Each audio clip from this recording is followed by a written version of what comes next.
Legacy Telugu stories, పిల్లల నీతి కథలు. పళ్ళు రాలిన పులి. ఒక అడవి పక్కనే చిన్న ఊరు ఉంది.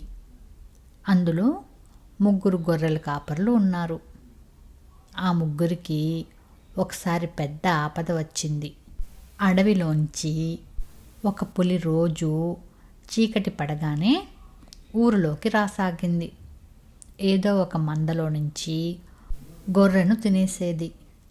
గొర్రెల కాపరులకు ఏం చేయాలో తోచలేదు. పులి బెడద ఎలా వదిలించుకోవాలో అర్థం కాలేదు.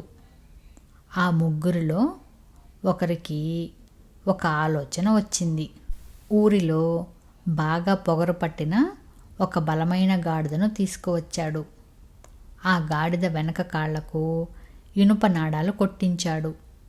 మిగతా ఇద్దరిని, మీరు ఈరోజు మీ గొర్రెలు తీసుకొని పక్క ఊరికి వెళ్ళండి అని పంపించేశాడు.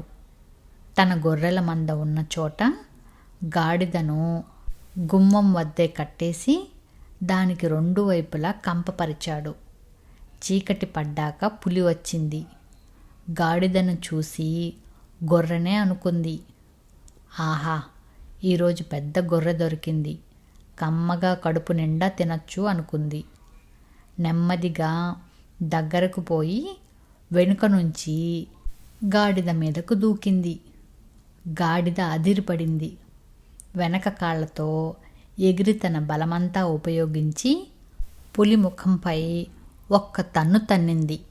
అది ఇనుప నాడాలున్న కాళ్లతో. దెబ్బకు పులి ముందు 2 పళ్ళు ఊడి కింద పడ్డాయి. కళ్ళు బైర్లు కమ్మి తూలి ముళ్ళ కంప మీద పడింది. ఎక్కడికక్కడ ముళ్ళు దిగబడ్డాయి. అంతే, భయపడి వెనక్కి తిరిగి చూడకుండా పారిపోయింది పులి. ఆ తరువాత ఆ ఊరి వంక మళ్ళీ చూడలేదు.